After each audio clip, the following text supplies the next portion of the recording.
Baik, bismillahirrahmanirrahim. Assalamualaikum warahmatullahi wabarakatuh. Sahabat demokrasi semua, selamat datang di podcast Bawaslu Kota Tangerang, ruang diskusi yang menyajikan berbagai perspektif tentang pengawasan pemilu dan dinamika demokrasi di Indonesia. Pada episode kali ini kita akan membahas satu hal yang sangat penting dalam dinamika hukum pemilu di Indonesia, yakni yang berkaitan tentang formulasi kepemiluan tahun 2029, yakni tentang putusan Mahkamah Konstitusi nomor 135 tahun 2024 tentang formasi penyelenggaraan pemilu pada tahun 2029. Putusan ini menjadi perhatian banyak pihak karena dinilai mengadakan implikasi terhadap desain penyelenggaraan pemilu pada masa yang akan datang. Nah, sore hari ini kita telah bersama narasum kita yang sudah mempunyai pengalaman tentang kepemiluan. Beliau adalah Bapak Supri Andriani. Kita sapa langsung. Assalamualaikum Pak Supri. Waalaikumsalam. Nah, sebelum kita akan mengulik tentang bagaimana pemahaman beliau, persiapan beliau tentang putusan MK dan yang lainnya. Oleh karena itu kita langsung saja. Beliau ini sejak aktivis kemudian memutuskan bergabung menjadi salah satu pimpinan Bawaslu Kota Tangerang. Kita akan tanya langsung, Pak Supri, gimana prosesnya ketika perjalanan Pak Supri sehingga jadi pimpinan Bawaslu Kota Tangerang itu seperti apa? Ya, terima kasih sebelumnya Pak Udi dalam host pada kali ini. Jadi saya itu baru mulai di dalam proses di kepemiluan terjun langsung itu di tahun 2017. Di tahun 2017 itu saya sebenarnya punya niat, punya keinginan dan ingin keikutsertaan di dalam proses namanya penyelenggara pemilu. Pada saat itu yang saya tahu itu hanya PPK. Jadi saya ingin daftar PPK. Saya dikasih tahu sama teman saya pada saat itu, udah kalau daftar PPK ke Bang Agus Muslim katanya. Jadi Bang Agus Muslim itu pada saat itu dia ketua Bawaslu Kota Tangerang. Jadi saya nggak tahu nih sebenarnya PPK itu Panwascam itu saya nggak tahu bentuknya seperti apa. Pokoknya saya mau daftar di ketua Bawaslu Kota Tangerang Bang Agus. Dan ternyata saya salah gedung. Pak, kalau mau daftar PPK itu di KPU. Itu tahun 2017 di awal. Ternyata PPK itu di bawah strukturalnya KPU Kota Tangerang. Akhirnya saya 2017 daftar lah. Tanya niatnya pengen jadi pengawas. Akhirnya saya jadi di pelaksana teknis di panitia pemilihan kecamatan di Kecamatan Tangerang. Pada saat itu 2017 itu di pemilihan gubernur Banten di tahun 2017. Itu mula awalnya saya di situ. Kemudian setelah 2017 di 2018 pun ada pilkada wali kota. Akhirnya saya lanjut di PPK juga di pilkada wali kota. Kemudian 2019 masuk ke tahapan pemilihan legislatif dan presiden, dan saya pun menjadi PPK kembali di Kecamatan Tangerang di Kota Tangerang. Setelah itu baru pada saat di masa 2024 saya nggak daftar lagi tuh di Panwascam, di PPK saya nggak daftar. Tapi saya nunggu untuk bagaimana perekrutan di Bawaslu Kota Tangerang. Akhirnya saya daftar, saya sekarang ada di Bawaslu Kota Tangerang. Mungkin begitu Pak Udi untuk sejarah pengalaman saya di kepemiluan. Baik, secara keilmuan tentang kepemiluan Bapak sudah mumpuni lah dari PPK kemudian ke Bawaslu Kota Tangerang.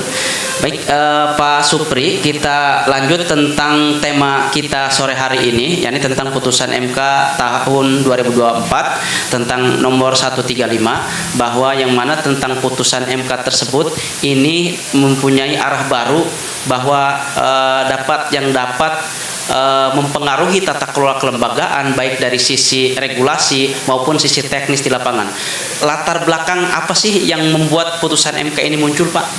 Ya, kalau melihat kita ya sebelum masuk ke dalam kita materi putusan MK itu, kalau melihat regulasi atau dinamika hukum regulasi di dalam kepemiluan itu selalu dinamis, selalu berubah-ubah. Pasti di dalam suatu masa, misalkan di antara 2014 ke 2019 pasti ada evaluasi, ada perbaikan, dan di 2019 ke 2024 juga ada perbaikan.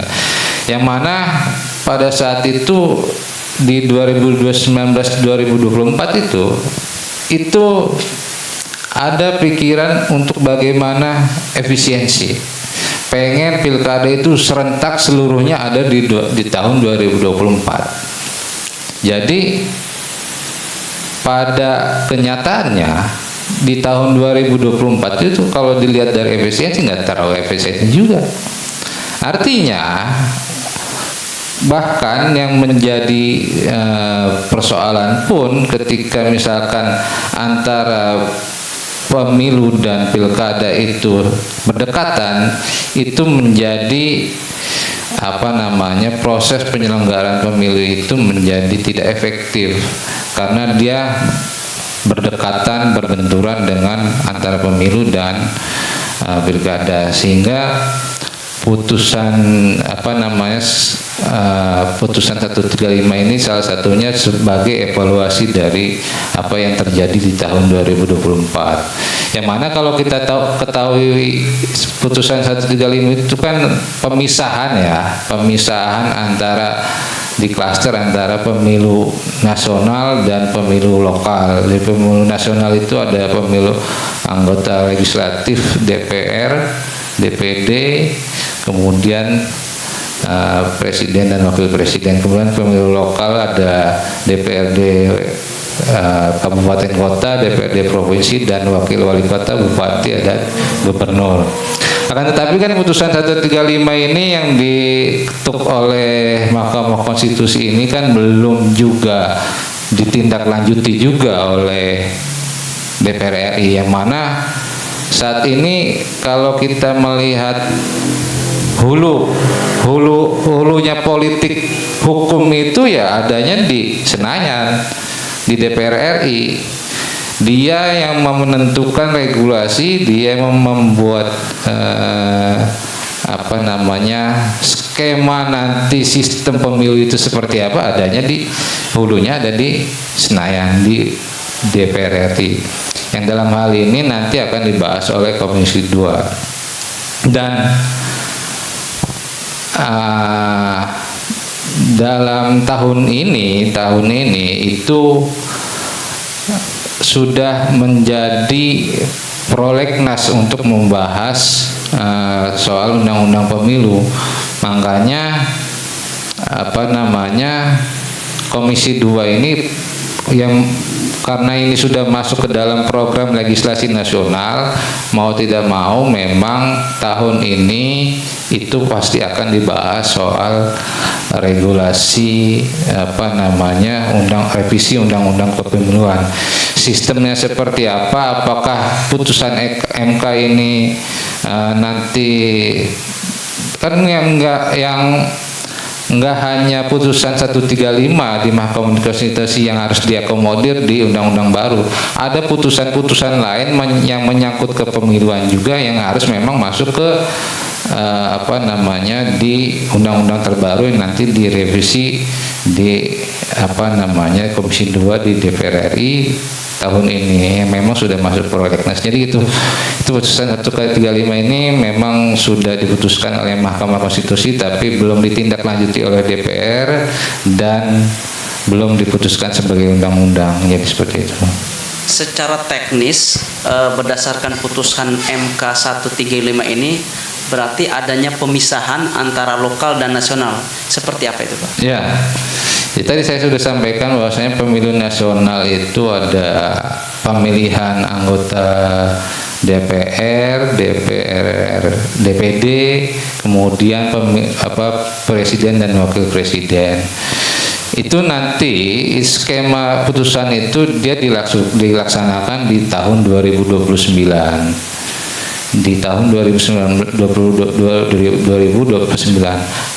Dan kalau pemilu lokal itu pemilihan anggota DPRD kabupaten kota dan provinsi, kemudian wakil bupati, wali kota, wakil bupati, wakil wali kota, kemudian sama gubernur dan wakil gubernur. Dan ini dipisah kalau pelaksanaannya paling lama 2 tahun hingga 2,5 tahun setelah 2029, artinya 2031 baru mulai dilaksanakan pemilu lokal. Dan yang jadi persoalan kan di masyarakat, loh ini kan masa periode anggota DPRD ini kan habis di tahun 2029 sampai 2031 yang isi siapa? Perwakilan rakyat di DPRD. Dan ini nanti memang akan dibahas di Senayan di Komisi 2 tentang seperti apa nanti yang skema yang dihasilkan. Karena memang ya kalau anggota DPR itu kan ya lewat dipilih oleh rakyat itu. Apakah nanti bisa dia lanjut ada pemilu sela atau dia seperti apa, kita tunggu aja di DPR RI. Kita sudah mengulik banyak sekali ilmu yang sudah kita dapatkan tentang putusan Mahkamah Konstitusi nomor 135 tahun 2024. Nah, Pak Supri, ini terkait partisipasi publik, partisipasi masyarakat terhadap putusan MK ini seperti apa sih, Pak? Bisa dijelaskan? Tadi kan saya sudah sampaikan bahwasanya hulu dari politik hukum adanya di Senayan sana, di DPR sana, yang membuat regulasi tentang kehidupan kita di negara kita adanya di sana.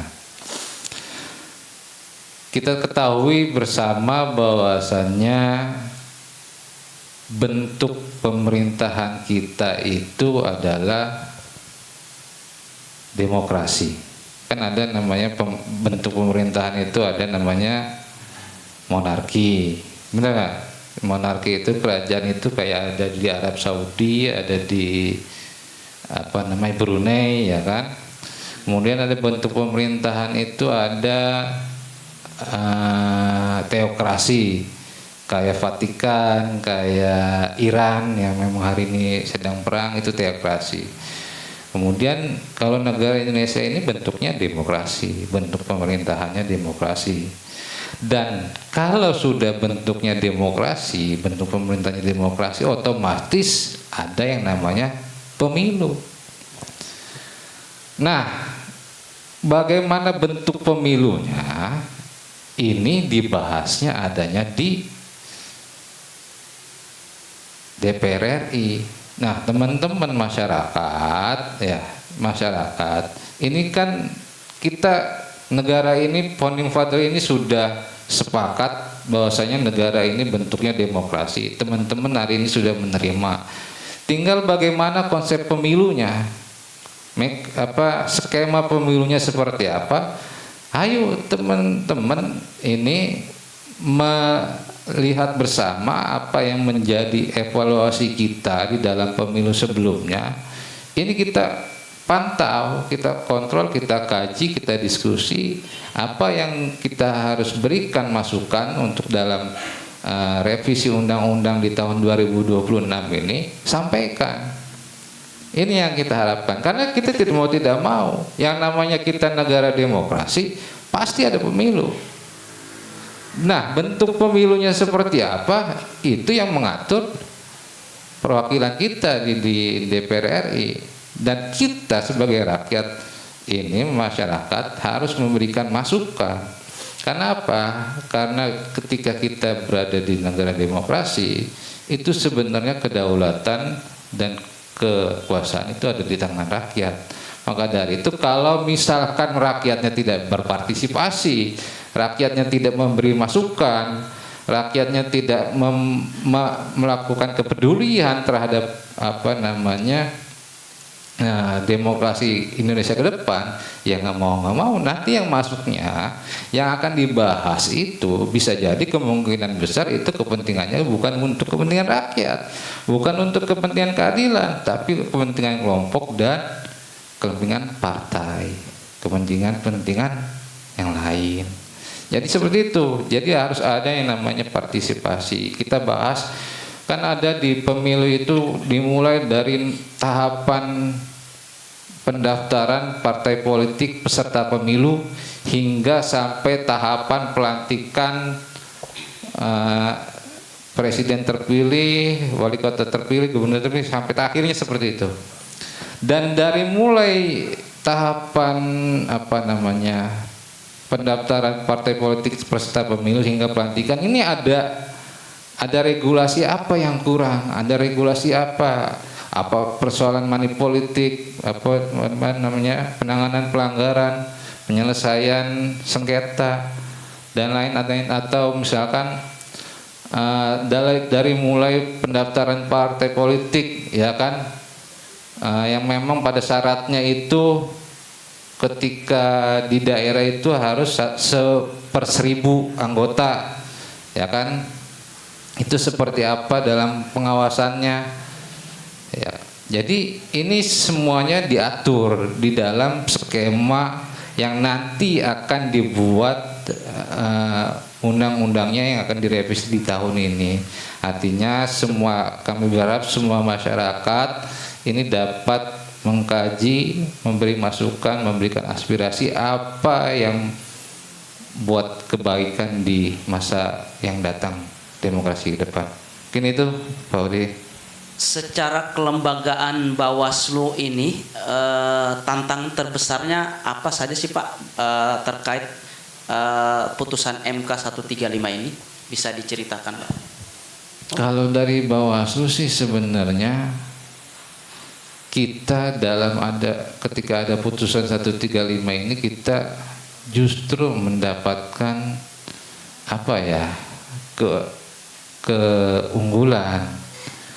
Artinya kalau ketika pemilu serentak di tahun 2024 kita keteteran. Jadi pemilu legislatif dan presiden itu belum berakhir, di pertengahan jalan kita harus sudah memikirkan proses tahapan pilkada yang memang dalam segala segi aturan dan regulasi ada yang berbeda. Jadi ini yang membuat kita ketika memang pemilu tingkat nasional dan pemilu tingkat lokal itu dipisah, ada keunggulan lah buat kita untuk bagaimana kita setelah pasca pemilu tingkat nasional itu kita melakukan evaluasi, melakukan pembenahan secara manajemen, apa yang harus diperbaiki, dan persiapan secara matang untuk masuk ke dalam pilkada tingkat lokal, pemilu tingkat lokal.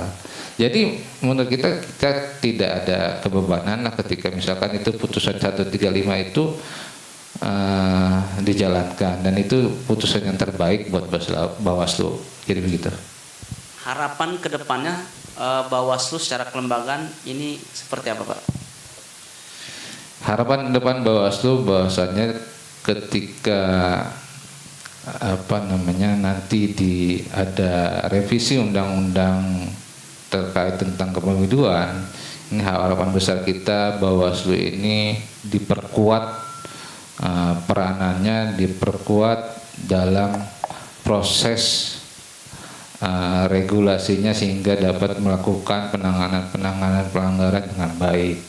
Jadi kita tidak ingin juga dianggap oleh masyarakat bahwasanya Bawaslu tidak berbuat terlalu jauh, terlalu baik. Akan tetapi walaupun pada hakikatnya sebenarnya memang regulasinya yang lemah sehingga kita tidak bisa berbuat lebih baik dalam melaksanakan tugas kita. Mungkin itu, Pak Odi. Baik sahabat Bawaslu Kota Tangerang, kita sudah mengulik tentang putusan MK 135 tahun 2024 bersama narsum kita Pak Supri. Beliau adalah komisioner Bawaslu Kota Tangerang. Mudah-mudahan podcast sore hari ini memberikan pemahaman kepada kita tentang regulasi, formulasi, bagaimana nanti penyelenggaraan pemilu pada tahun 2029. Sekali lagi terima kasih Pak Supri atas ilmunya kepada kita sahabat demokrasi Kota Tangerang dalam acara ngabuburit pengawasan di Bawaslu Kota Tangerang. Demikian saya sebagai host undur diri. Sampai berjumpa di lain waktu. Tetap stay tune di Bawaslu Kota Tangerang channel. Assalamualaikum warahmatullahi wabarakatuh.